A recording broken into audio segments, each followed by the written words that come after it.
Buen día, Sexto, ¿cómo están todos? Espero que se encuentren todos bien.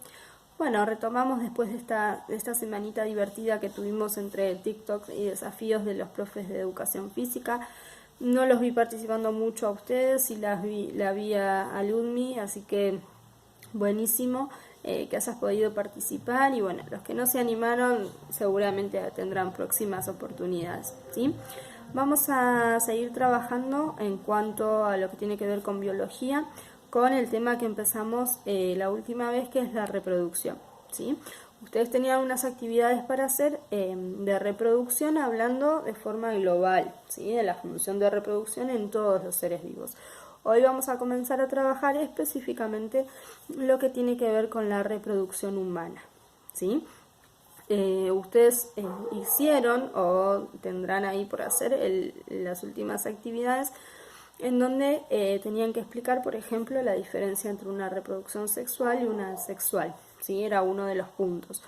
Bueno, antes de empezar, sí, obviamente, refrescar lo que es el concepto de reproducción. Cuando hablamos de reproducción nos referimos a la capacidad que tienen todos los seres vivos de dejar descendencia, ¿sí? Que esa descendencia sea fértil para que también pueda en algún momento reproducirse.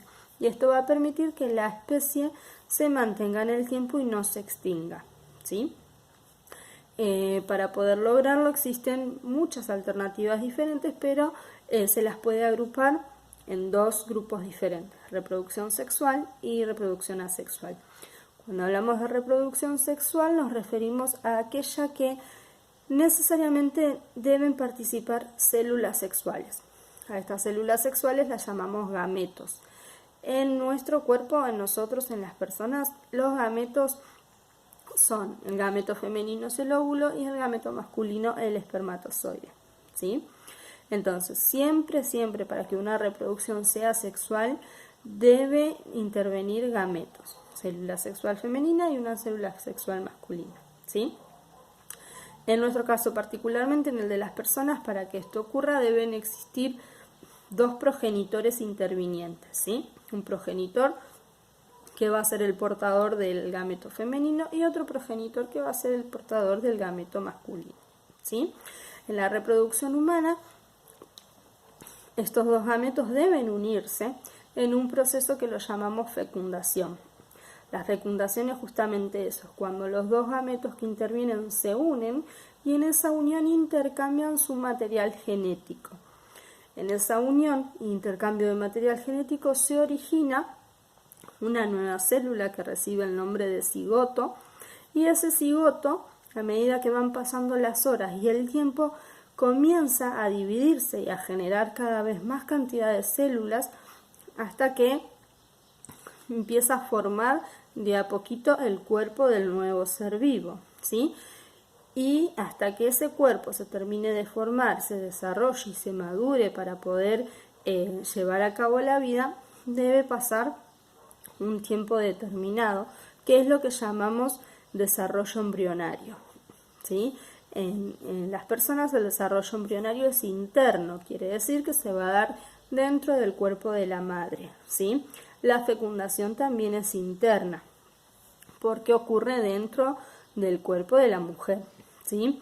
Existen en general entre todos los seres vivos reproducciones sexual y asexual y fecundaciones internas y externas, porque hay muchos seres vivos que la unión de los gametos los hacen en el medio ambiente en donde viven, ¿sí?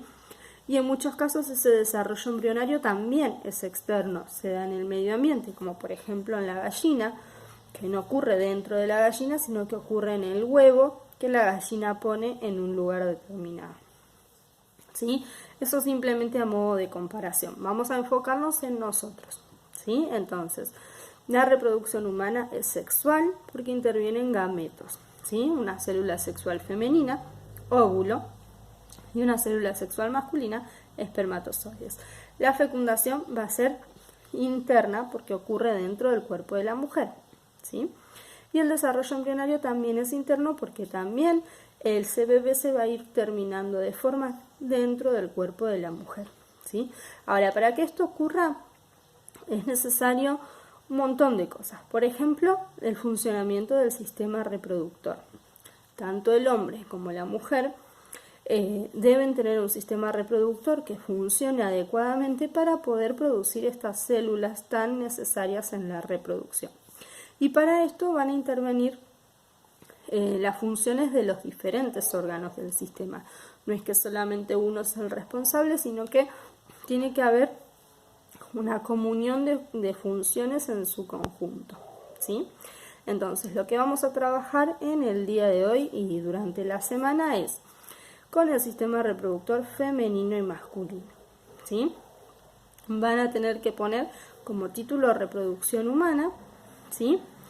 Y debajo van a copiar las actividades que les voy a mandar por fotito, ¿sí? Lo de ambiente también se lo voy a mandar en una actividad por foto.